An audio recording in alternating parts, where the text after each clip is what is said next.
This episode is sponsored by SKS Luxury Appliances. If you've spent time around Signature Kitchen Suite, one thing designers notice right away is the technology. The interface feels familiar and intuitive because it's the same engineering that comes from LG, the company that produces the systems used in many of the luxury vehicles people drive today. Clients recognize it instantly and know how to navigate it, but SKS is also investing in designers through their Designer Rewards program and by sponsoring IDC. If you're specifying kitchens for serious cooks, give SKS a look. Learn more at sksappliances.com. SKS, built for people who truly love cooking. Hi, I'm Lori from Interior Design Community, and I have Sharon Sherman with me from Time and Place Design. Hi, Sharon. Hi, Lori. So lovely to have you on the show today. This started because we've been having some great behind the scenes conversations and work, like physically working, on a common concept that we think is important for the design trade, and that is bolstering the showrooms around the country.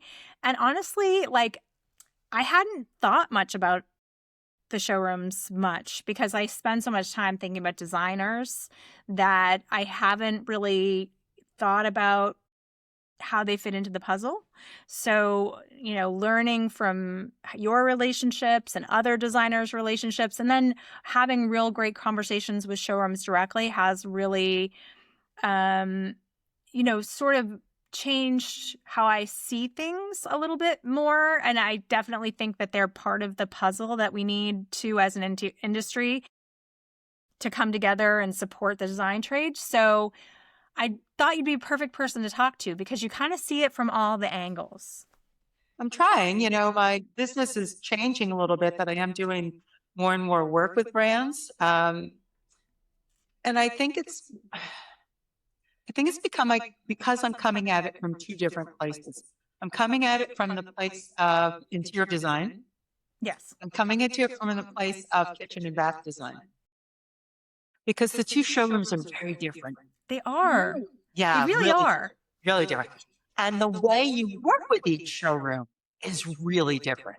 And that's one of the things that for me, I'm like, why? Yeah. Why is there a different attitude about the design community if you walk into a fitting and fixture showroom? Right. Or if you walk into a cabinet showroom versus if you walk into a fabric showroom. Right.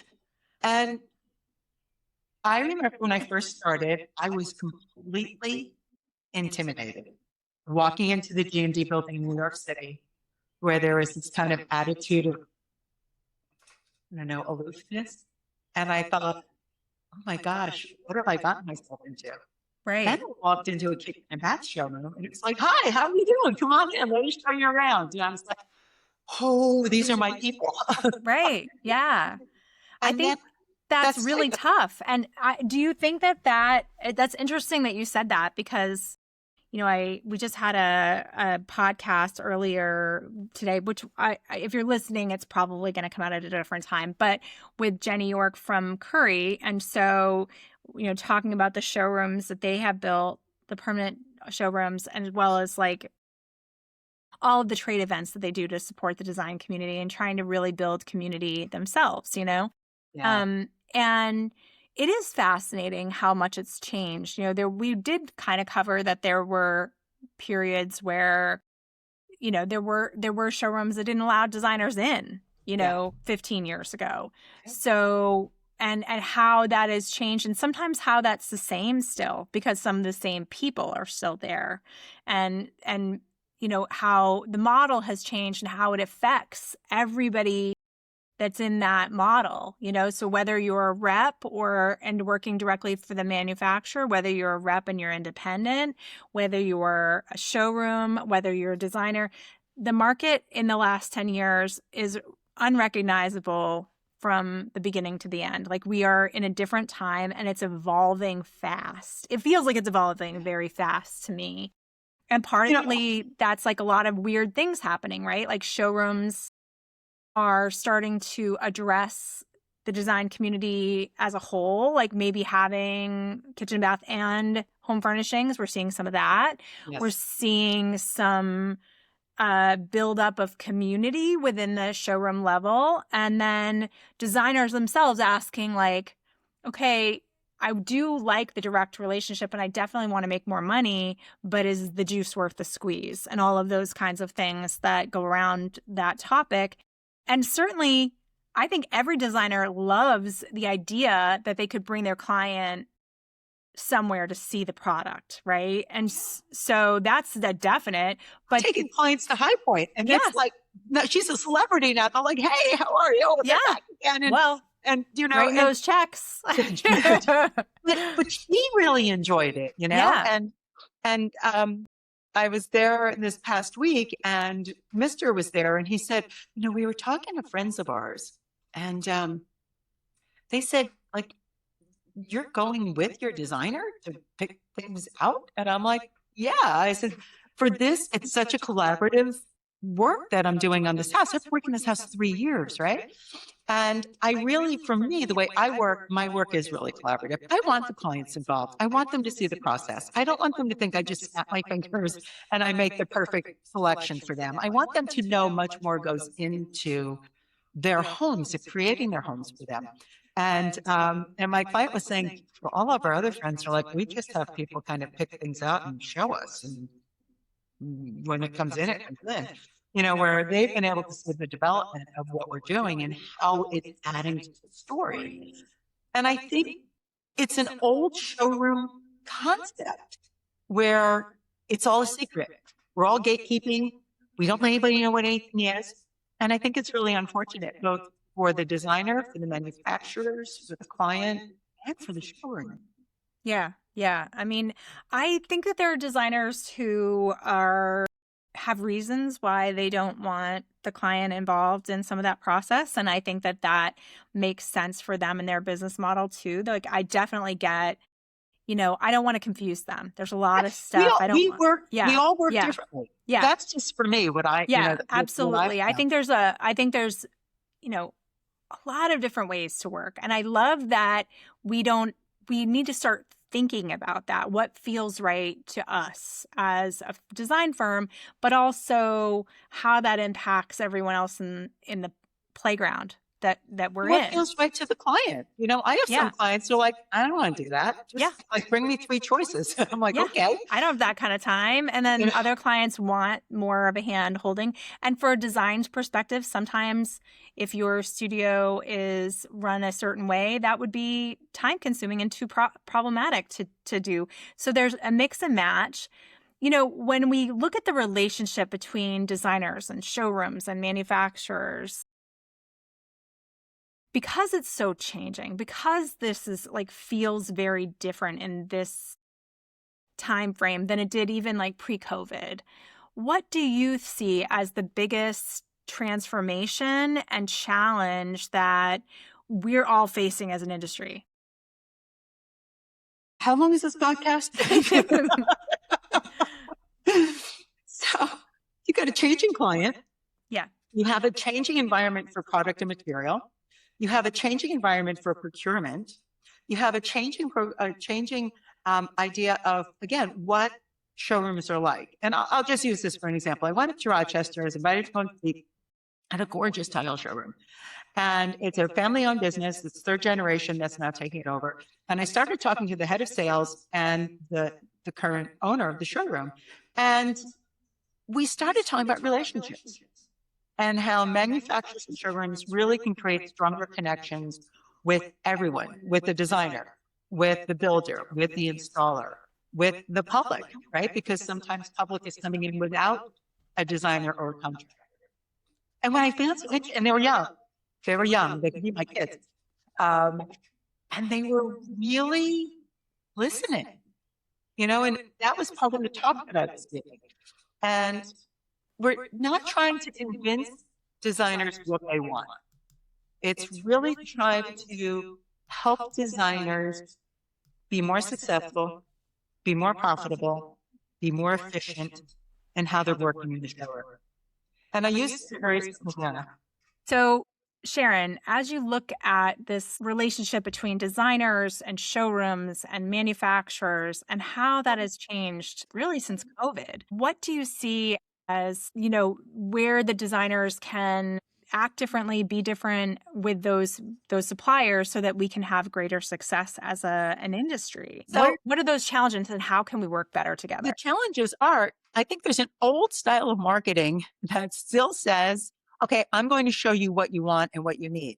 Instead of saying, what is it that you need? What can I help you with? What is it that's going to change the way this project is going? And when I did this talk up at Rochester, we had a white door. And I said, how many of your clients come in with a white door? So I said, okay, so how do you help them or that designer figure out what they want? Because that white door goes with anything in here. And I happened to grab a couple of different tile selections and I quickly started to put them together. I said, and here's the story that the door tells now.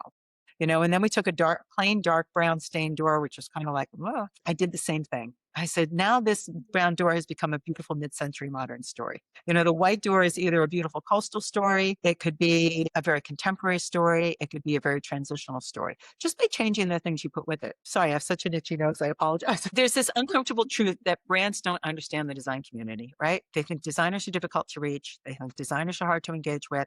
And they think designers are inconsistent in their support. And I think the reason that happens is because they're not taking it from the other side, right?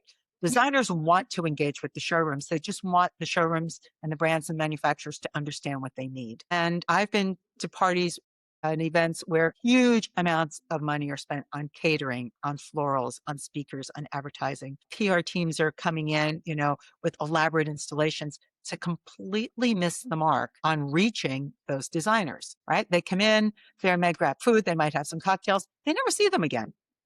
And they'll say, well, the design community didn't show up. Well, yes, they did. Well, designers aren't supportive. Well, they are supportive if you're interacting with them. We didn't get the ROI we expected. And I'm going to use a company that I've now spent tons and tons and tons of money with lately. I went to their showroom over and over and over again at High Point, and I kept saying, someday I'm going to have a great order for this company. I love the products. I love the showroom. I love everyone who works there. I never ever saw my rep ever. Right. And when I did come in to place an order, and I think my first order was $45,000, I had somebody there help me. And then the next time I came in, I placed another really big order. And then next time. So the last time I was down there, didn't place quite as big an order, but the rep finally came by and said, hi, I'm your rep. I'm like, good. Yay. And I thought, where have you been? From your perspective, I wasn't selling your product. From the showroom's perspective, they were happy that I kept coming in, right? So that's that weird connection that just say, well, designers aren't supportive. Yeah, the first 5 times I went to the showroom, I didn't buy anything. But the next 3 times I went into that showroom made up for all those years I didn't buy anything. Yeah, because you're And vetting, right? You're vetting it the takes a long time. experience. I don't Yeah. think people understand, I'm not walking around center aisle at a furniture store and grabbing pieces of things and putting them together and taking them back. I'm putting together a 35-room home, and it's every single detail that goes into it. And that takes a little time to curate. And that's really what we want. We don't want to be sold to. We want to be welcomed, right? We want to be inspired. We want to build that relationship. We want to feel part of what that company's doing. And we want solutions that are going to help us make better products, better projects. Sorry, choose better products, make better projects, have better client experiences, and be more profitable. And that's really what it's all about. And the last part, to be honest with you, the first part is really good, but if you have all that and you're not making money, you're not going to be happy. The Yeah. brands aren't going to be happy. You're not going to be happy. And your clients are going to be happy because you might not be spending quite the attention on them that they feel they deserve, because maybe you're not making as much money as you should be. Well, But that money, that that becomes kind matters. of a knot that I think of that designers are, trying to unravel. And I see it pretty clearly because I've got this bird's eye view of the designers. You've got the manufacturers over here. You've got the showrooms in the middle, you've got the designer, and then the client relationship. So there's 4 pieces to that, layers, and really the money is being driven by the client. That Yes. is the budget, where the budget sits. The designer is deciding how much of that budget can be spent on lighting or whatever. And that is your part of that budget. And then which brand, which size, which style, which, blah, blah, blah, blah, blah, all the way down the line. But from a designer's perspective, of course, you're going to make a little bit more if you go direct, but you're also handling the return, the order process, the return, the receiving, the inspecting, the all the places it can go wrong. And sometimes I see designers getting into that relationship a little too soon. It does make you a little bit more money sometimes, but it also can make you less money if you don't have all of the things in place to, there are going to be things you have to zhuzh and fix because of the ordering process, and things are fragile, and they might have to be fixed on site before they get delivered, and your receiver. And so if you don't have a great receiver relationship and you don't have a great relationship with that brand and you haven't purchased a whole lot in the past, well, then that can actually hurt you if things go wrong. It's a big gamble that, that if things do go wrong, you're going to have the support that you need. Sometimes the designer has been left holding the bag because everybody's pointing fingers as to whose fault the broken thing is. It could be the shipper that did it. It could be the manufacturer sent it out without it being perfect. It could be the receiver screwed it up when they brought it in. And it's very frustrating for designers to look at that way. And some of that times I feel like the headache is better off if you just work with a showroom. I also don't love the process where, of course, every designer I know does this, but it is kind of sticky, is that go and have your designer look at the product at the showroom and then buy it direct or buy it online or whatever that might be, and cutting out these store owners who have to pay overhead. And it's really a troublesome thing. The real truth of it is the showrooms are dying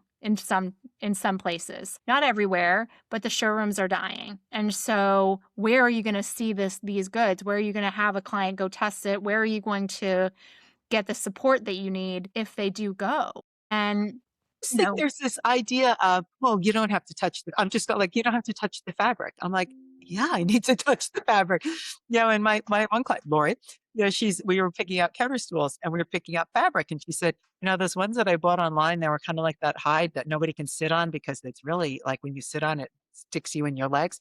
And I said, those are the things that people aren't really understanding. And I was listening to a Business of Home podcast today, and this designer, very well-known designer, has written books, designs all over the world. He's like, this thought of that you can buy everything online is just not true. right. And, you look at some things and then when they come in, they're not the quality that you thought they were. They didn't feel the way they felt.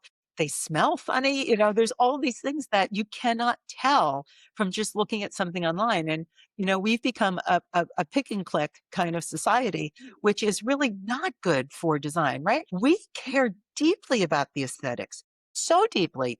We're telling stories. We're creating these beautiful environments and this emotional connection to things, but we're also trying to manage timelines. We're managing budgets. We're managing client personalities, procurement issues, specifications, logistics, installations. It's like an endless thing of moving parts that people don't see. And I think sometimes, even though you can say, yes, I can go into a store and just buy things there, that loses some of I think of what I call the maestro of conducting.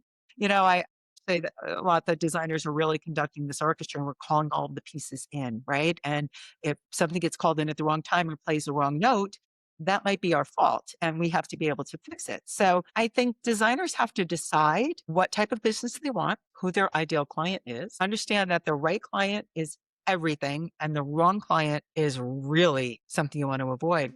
And knowing who those people are, maybe it makes sense for you to be able to just go and shop with somebody and have stores supply everything for you. Yeah. But I mean, sometimes a showroom partner is the right move because you have to think, like, even if you hire a great project management person who's going to handle the procurement or going to handle the returns, you're paying them whether you're procuring or not. Right. And Right. so that overhead can really eat into your profit margin too. You've got now an overhead of a human being, and maybe they need insurance and maybe they need a 401k themselves. And that just becomes a worry for you when you're out there trying to struggle to get business for yourself, but now you're out there trying to struggle to get business to support you and your employees. And I've done it. I supported a staff of a lot of people. I was selling pillows, Right. when one of the downturns came, and I was just like, I just don't want to do that anymore. So I do have really strong partners in the showrooms that I purchase from.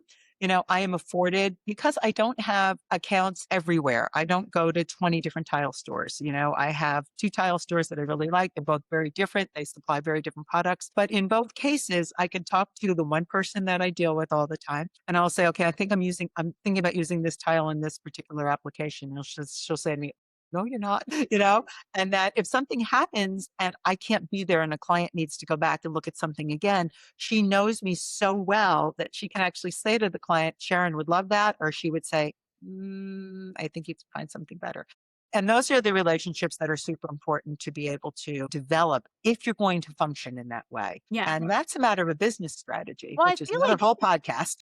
to some degree, everyone does. Even if you have great direct relationships, you can't buy everything direct. I mean, you're not going to have an account Yes. with every brand in the world. So Yes.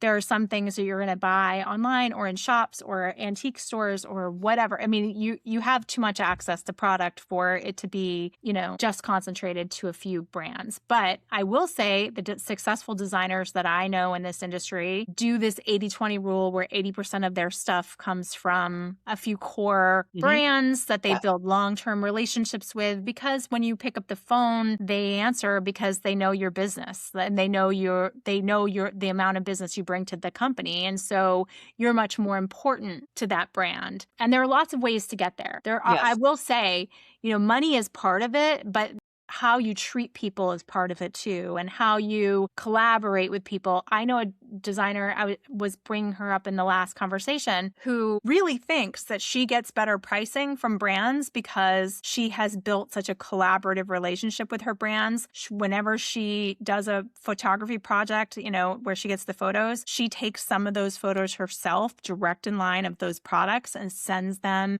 to the manufacturer, says, I own the copyright. I am giving you the copyright. You can use these images. I just thought you would want to know what your work like fully installed. That is literal gold to the manufacturers. They love it, and they can't afford to shoot their stuff, every single product in every single condition, like it could be in a beautiful design. And so it matters so much to them when you are a collaborator in that way.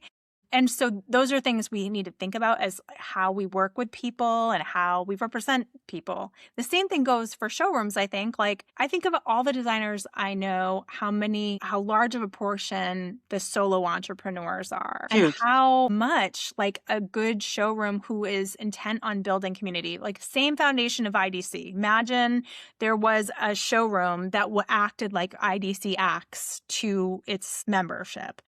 Be amazing.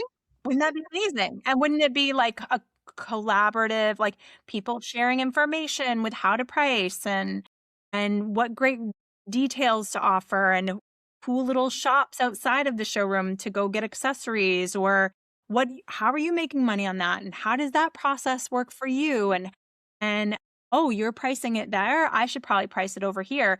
And I've watched designers I know personally that build that in their own backyards, this really collaborative. And, some of these designers do it themselves. They have like a group text with 10 or 15 designers, and they just like dig in and share. Even like I have one group in LA, Shelly Hudson, shout out to Hudson Home. And she has put this wonderful little group together. I love them.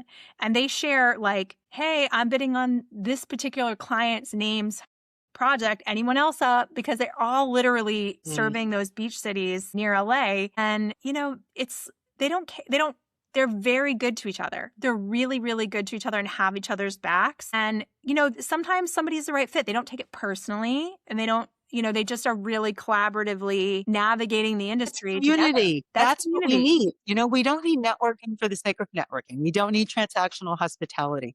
We really need a safe place for designers to ask questions of brands. And I think you started to do that a lot with Design Edge. Here's a little plug for Design Edge, right? I think that's really important.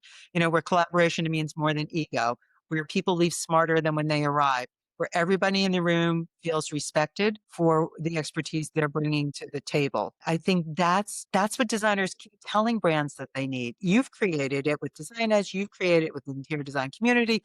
You've created it with brands, that they know that if you come in, that you're bringing a level of professionalism in the designers that you're bringing to them. And they in turn are providing a level of service and professionalism back to the designers.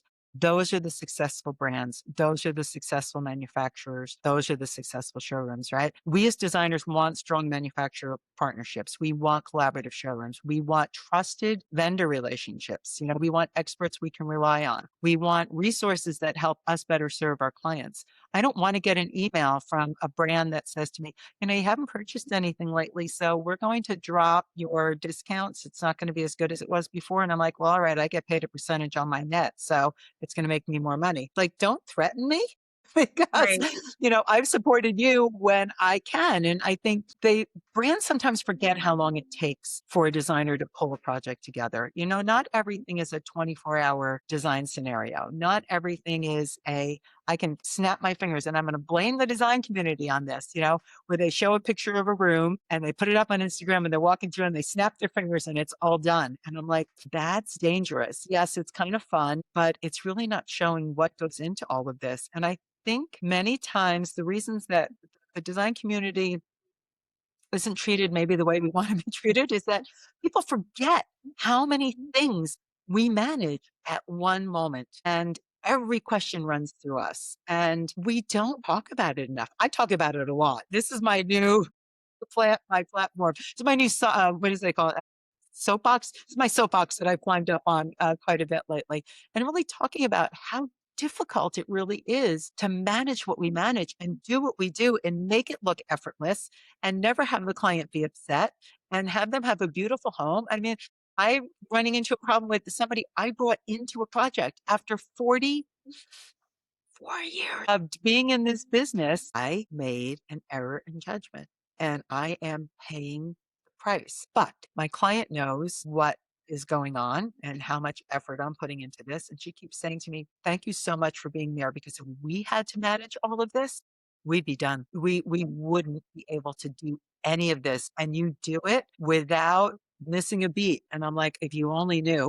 Yeah. I Come on. think that I I get think in the that car, happens I'm on on the car, or I call you, I'm like, all right. I think that happens on every project, though. I really believe, like, even in the best case scenarios, things go wrong, and designers behind the scenes are solving problems that their client doesn't even know exist sometimes. And I think that there's a little social media moment that's going around right now where it shows a designer coming out of a phone booth, and it goes after a 3-hour call solving a problem you didn't even know exists. And partially that's a fun little social media thing, but it's grounded It's in true. truth a It is lot of grounded in time. truth.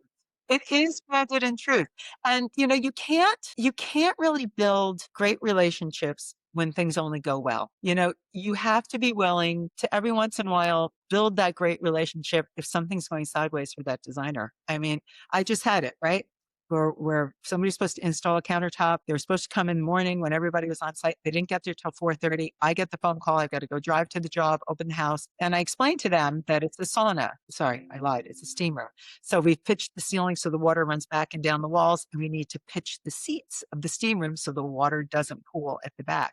And I thought I explained it really clearly. And then I got a call at 7:30 this morning from the Tyler who says, seats pitched wrong.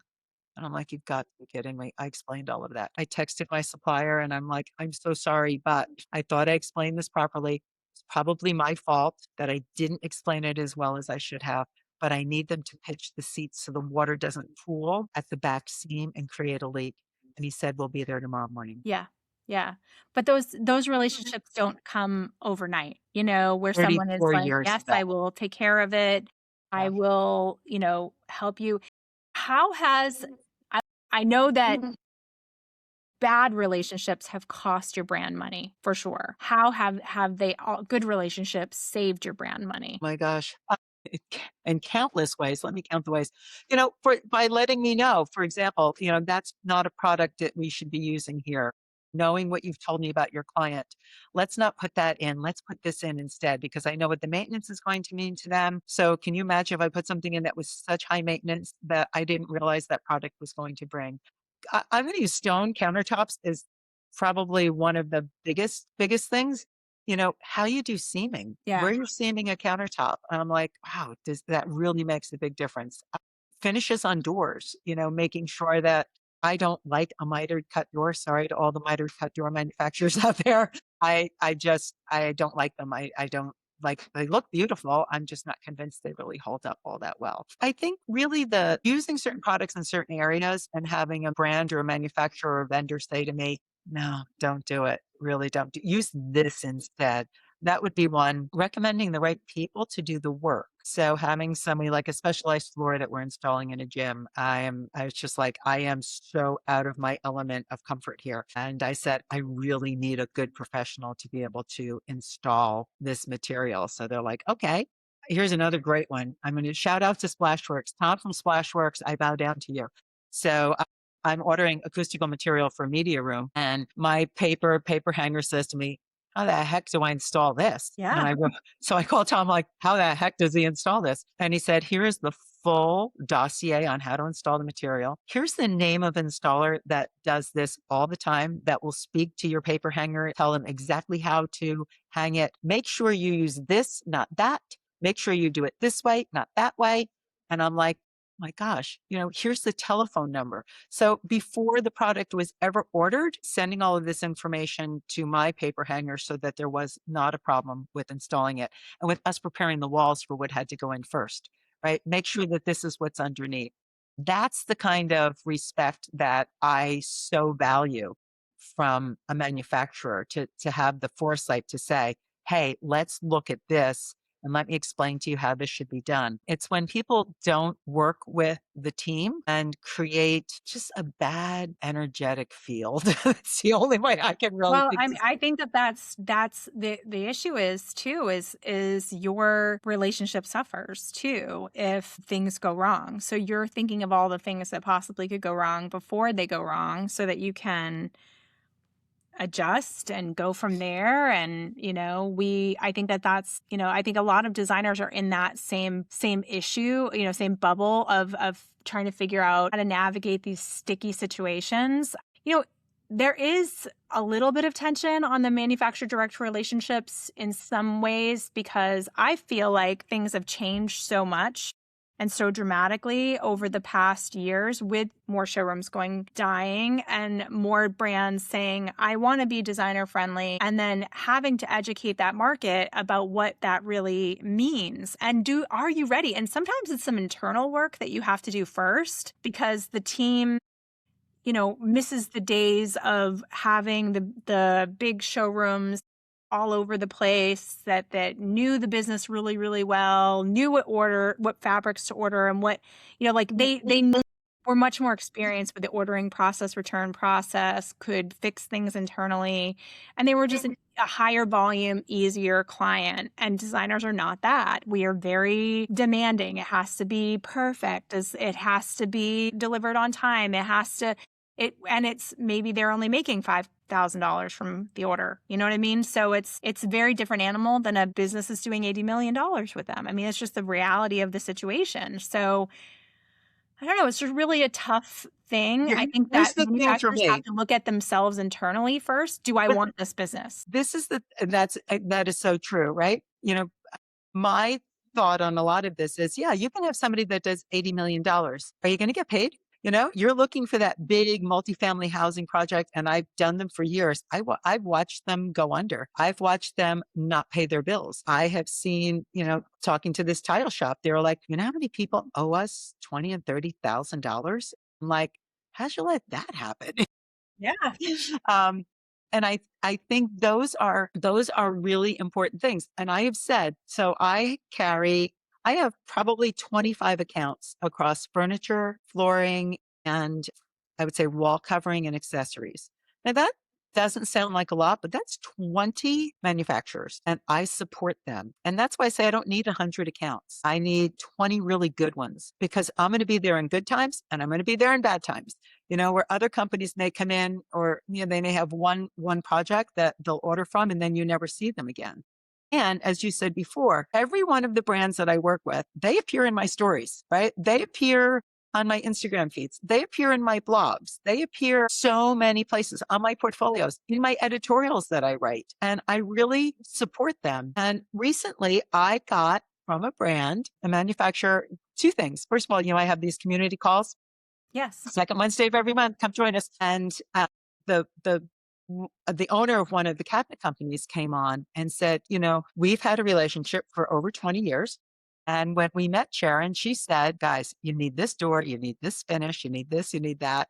And we were like, okay. And he said, what I realized is that that's been our best selling door style across the board for more than 20 years. Do you know how And many the times I've finishes, heard that from manufacturers that will say that the things that the designers pick out or the yes. things that the designers gravitate to are their best sellers? It's almost And an he said, we are indication. so appreciative of that because we didn't realize. And here you're saying this is what we need. And it's been great, not just from me purchasing it, but from so many other people. Then I sent in 8 rooms of orders and they helped me a lot. I got a thank you note from them. Thank you so much for placing handwritten, not emailed. In a card, thank you so much for having all this trust in us for all these years. You've been an amazing partner. We look forward to another 20 years. But you know what? That's the stuff like they get it. They get the customer service. And I know they have a tough time hiring people. Hiring people that want to do this sort of work is harder and harder, although I understand the plumbing industry is booming. Everybody's becoming a plumber and electrician. Yay, let's get them to start building cabinets next. So I know in the back end, what's going on as well. But having somebody that can realize that our partnership and our interaction has benefited both companies. And of course, I'm going to keep talking about them. This company I mentioned that's on this project that has become a thorn in my side and everybody else's side. The client's never going to recommend them. They see what's going on. Everybody on my team is like, what is with them? Yeah. I'm certainly never going to recommend them to anybody. And like, how short-sighted can you be? I think sometimes arrogance takes over, pettiness Egos. takes over. Egos are a big problem, I Egos are a think. big, big, big problem. Yeah. And we just, as humans, we can't help ourselves. I think that's part of the human condition of who we Also, are. I think that the market has been good for some people and not Mhm. so good for some people. And when people are coming at it from a position of desperation or something's going on financially, sometimes people do things that you wouldn't expect them to do, and it's hard because emotions should be left out of it. Should be kind of black and white as far as like what's the right thing to do, but it doesn't always. There's different points of view on this. And unfortunately, with so many people working on a design project, because it's not just the designer, folks. I mean, as you all know, if you're out there, you know that it's not just the designer. There's so many tradespeople involved. There's, different layers of purchasing and service throughout manufacturers, showrooms, receivers, then installers, that there's a lot of space in there for someone to point fingers and say it's the other person's fault. And, That's where respect comes you in, know, Lori. yeah, We have to all respect each other. My team that I've been together with all these years, like I know they have my back. And the one yeah, day, like I had a little spat with my contractor because he wasn't really supporting my position. And I just said, okay, all right. And I was kind of angry with him for about 3 weeks. And when I says mom and dad are fighting, but I was really, and I was very polite, but I was not as interactive as I was. And then he finally got to the point where he's like, I see what's going on now. It just took him a little while to realize, I want to say to realize, to react. And, now he's kind of like, I got you again. I didn't realize the level of what was happening, but now because something happened to him, yeah, right, so it's more reactive. And I think that's what a lot of this is really about. It's what is your personal experience, and our personal experience, changes as we learn more, as we do more, as we take on different projects. And the interior design community, I think, is really expanding and taking a lot more work on that they did take before. I am going to go back to the same thing, though, that the right client changes everything. So whether it's the right client for the designer, whether it is the right client for the manufacturer or for the brand, or if it's the right client for the showroom or the store or whatever it might be, there has to be a connection and an alignment. That was hard right. to say. And Yeah. if you're aligned in your business ethics, if you are aligned in your expectations, if you are aligned in your processes, then I think it becomes a more successful collaboration. Does that Yeah. make sense? Yeah, absolutely. I definitely see it from my perspective of watching the designers who have really truly successful relationships with all of these other parties, so whether it be manufacturer, showroom, or, tradespeople, that having, doing some work on yourself internally and knowing how you can react in a positive way and keep the momentum of the project moving forward in a positive way, but also holding the line when it needs to be held. Because sometimes, there are, I would say there's a lot more hidden under the surface with the gender dynamics and power dynamics of, you're younger or older or more experienced, or, there's all of these little underlying dynamics that are happening in any business relationship. And so being able to see the other person's perspective or point of view helps you understand how to navigate your own self and your reaction to whatever's going on. And this is why the ethical AI here, I think also, comes into play. I think so much is being done with AI, trying to determine, what is the best way to interview somebody? What is the best way to onboard somebody? Taking the human aspect out, I think is something we also have to really be careful of, because those are the ground rules that you learn when you first start in this business. How do you talk to someone? How do you talk to an angry client on the phone? Well, if it's AI answering, I had it today. I'm like, they're going to make me angrier and angrier because I'm going to have the problem of going through this robocall, right? Yeah. So I think we have to watch that just a little bit Well, in I think so too. I was wondering. I actually had a really interesting conversation with Isabel earlier this week because my daughter is in her early 20s. And so I have learned a lot from the younger generation. I'm Gen X, but I've learned a lot from the younger generation in how they navigate things through the years. Like once TikTok came into my life and I was learning about like fair play and, you know, emotional load and mental load and all of those things that I think just are in gender dynamics, and I thought it was really fascinating. But one of the things that I've been noticing is sometimes we get, as we get like 20 questions a day from designers from around the world, and we make some of those into graphics and they get answered by designers that are around the world as well. And one of the things I was noticing is that while I really admire so many things about the millennial generation, Gen X generation, sometimes they're looking for the red flags where they also have to remember they're in a service industry and that you can yes, boundary yourself out of the best clients of your life, yeah, and yeah, how do you address it without being condescending or without, trying to tell someone, hey, I have a different perspective on that. Sometimes, yes, it is a problem when you have to leave your house and it's after hours to go to a client, to let a trade in and have a conversation with a trade when you're tired and it's dinner time and that's off hours and you don't want to. But you wouldn't build the client relationship you have unless you have to. Sometimes you have to do these things. Sometimes you have to get on that plane. Sometimes you have to go to that inconvenient call. Sometimes you have to be up at 2 a.m. or there at midnight. And those are things that it's not for every day, but there blame are certain. reality TV. Yeah. I really do blame reality TV because again, that's like snap your fingers and everything is fixed. And Well, I it really does worry me. worries It's me. just like, are we seeing what the red flags really are, or are we making everything a red flag? And the same thing, like It's a with good this question. conversation, like, yes, it's lovely to build these direct relationships, but are you shooting yourself in the foot with a local partner that you could use as a meeting place if you're a solo entrepreneur and that would have your back on returns? And, sometimes that extra 15% that you're going to it by not having that relationship locally. So it's just so Yeah. complex. So look at it as a dinner plate, right? So you're probably not living in an area where you can go, and I don't eat meat, so I will just preface that. But you're probably not living in an area where you can run to like a little local shop where they have all the cattle in the backyard and they're slaughtering them, and you can go and get your steak. Right? So Right. you're probably buying it from a larger vendor, either a butcher or a store.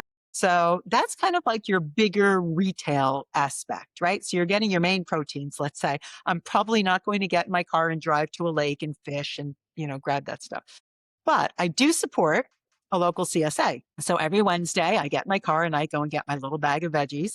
So those are things that are being grown now, right? And there. I know where they're coming from. There's the farmland is right here. So all of the veggies are coming from there. A lot of the fruits are coming from there. They have their own honey that comes from there. So your protein, your steak is probably coming from the store. Then I have the local veggies that are coming from this farm.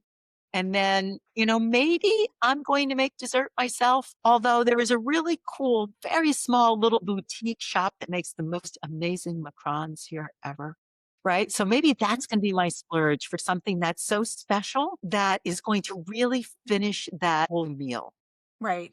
And I think if we look at design in the same way, you're probably creating the same type of dinner that you are in this room, right? So you're going to have your larger vendors that you're going to be able to buy things from that are not made right in your backyard. And then you might have some more local showrooms and things where you can go and get products or materials or plants or fabrics or whatever you want. Then you have that one specialty person. And for me, they're faux time design, right? Who I can have call and say, I need like a special ceiling in this powder room. And I want it to be this color and I want it to be that finish and I want it to be blah, blah, blah. And they will create that for me. So it's kind of like putting together that dinner plate, so to speak. Does that make sense? Yeah, yeah. I mean, it does, because I think that that's one of the things that designers need to be thinking about is like where are you going to be getting those suppliers, and where are you best served by getting those suppliers, and where can you build out the perfect project, with using the suppliers that you need. So I think it's a complex issue, but I think it's just something that designers need to be paying attention to, especially in the reality that there are more solo entrepreneurs in interior design than people who own bigger firms. And the headache of all of that, it's like I always told my kids, because they would sometimes get in trouble, and I was like, that there was a movie that I watched years ago, and it was like, it would say, is the juice worth the squeeze? And I really believe that phrase. Like, if you're going to do it, make sure it's worth it, because nothing's worse than you are paying the price for something that wasn't worth it. You didn't make the profit that you wanted to make. So if you're having those direct relationships, but at the same time, you're not making the money you really should, want to be making. And at the same time, you're having all the risk, it's not worth it. The juice isn't worth the squeeze. So you have to analyze that on an annual basis, I think, because your business changes too. Look at, you used to And then have an a big annual, firm. quarterly Yeah. basis, you need to look at that. Yeah. I mean, I went up to receive, because I'm there. I go to these jobs. I want to make sure that if there's anything that's missing or wrong, I can fix it right away. So we got 26 pallets of tile delivered. And I was like, oh my God, how am I going to check all this? But sure enough, you know, big tile company, big vendor. They had broken down by room. Yes. So each room had their own palette. And I was like, oh my God, that's so much easier. Then the fittings and fixtures got delivered. Now, when you have fittings and fixtures delivered for 9 rooms, or like I said, how are we going to figure this all out? Every toilet tissue holder, towel bar, every small little detail. And again, every box, a huge vendor, every box came in, it has sticker on it, which room it was going to. Love So it. that when it came time for us to break things down, it just made it so much easier. So did I make a little less money on those products? Yep. Did it save me hours of having to go through each pallet and each item and open the box and look inside and figure out where it was going? Yep. Yes. Because then I could take care of the bigger picture things Yes. that don't need So that. these are the things that we don't talk about as an industry, and they're lost money because it's really difficult to bill your clients for things like this. Yeah. Oh, really, You know, Cher? You want me to pay you for opening the boxes to make sure the cartridges are all there? No. But also, by the same token, those are vendors that understand what happens when you deliver that much material to a job at once. yeah. So Yeah. they're like, we have to do it anyway. It comes out automatically. The stickers are printed, they go right on everything as we're pulling them off the shelves. So that's that relationship that I think is important when it comes to who you're choosing for your vendors and how your vendors respect your time as well. What do you think is coming? I just want to end the podcast on a note of like, what's next? You are digging in. You are speaking at trade shows all over the country. You are speaking at showrooms all over the country. You're talking to decision makers at every level, manufacturer owners, the level showroom owners, designers on a regular basis. What do you think is coming in the next 2 years in this field? And how do you think it's going to change? I think there is a divide. I'm going to use the word divide that's coming. And I think there's going to be a very different look to what the luxury market looks like, because you know how I feel about the word luxury. Everybody uses it everywhere. Wellness, it's another buzzword that makes me very sad because it is so important to interior design. It's not just let me catch on to the latest trend and then a year from now it's going to be, I don't feel like that being trendy anymore. So I think there is going to be a divide in the type of design that's done. And I think it's going to be, I'm going to call it the conveyor belt design, and then I'm going to call it the painterly design. So I think design is really going to end up being broken down into two different camps. It's things that are kind of manufactured and produced that will fill spaces, and then maybe you will customize them around things that are maybe a little more precious or a little more costly. But the general overview is going to be, yeah, you know, we don't need to have all this custom product. If I have two choices of fabric on something, it'll be fine. And I'll be able to bring the room together versus the collector, the curator, it makes a difference to me where the materials are coming from, how they're produced, how they're brought into my home. And I think that divide's going to get bigger and bigger. So it's going to be a little more homogenized on one side and much more personalized on the other. You Does know, that I'm make seeing the sense? laws change in that direction too. So I think you're right because I read that in the UK they're trying to ban fast furniture, and in California they're trying to ban silica or like quartzite type products that are made with silica. So there are laws that are setting out to try to prevent unscrupulous like fast furniture, bad for the general public, bad for the environment product lines, and it's certainly bad for health. Like if I am laying on a mattress that who knows where it came from and it had off gases and I'm breathing that in every night and it causes cancer or whatever, those are things that I think the general public wants a little bit more eyeballs on, certainly because there are so many false narratives around wellness and health around product. So I definitely think you're right about that. I think that's really fascinating. Well, Sharon, this has been fantastic. I really appreciate your time. I'm going to make sure everyone knows how to follow you and certainly to find your weekly events that you do for designers where you're educating designers and cross-training them. Just so you know, Sharon has so much experience in the kitchen and bath world and in the interior design world, and she's cross-training designers who have those specific disciplines to be able to do both. So if you're thinking about doing kitchens and baths, you want to reach out to Sharon at Time and Place Design. And if you're thinking about I want to expand and do a little bit more interiors, you want to reach out to her as well because she kind of has feet in how to cross train those designers. And I think that's such an amazing Unicorn, thing. a unicorn me. I love it. I love it. Well, thank you, Sharon. This has been fantastic. Thank you, my dear. Anytime. This episode is brought to you by Curry and Company. Designers, you know the moment. You walk into the room and the lighting stops you in your tracks. Chances are it might be Curry. Curry and Company has built its reputation on pieces that feel sculptural, collected, and timeless, from hand-finished chandeliers to statement lamps, furniture, and accessories. Their collection is top-notch. If you haven't explored their newest introductions, take a look. Visit curryandcompany.com,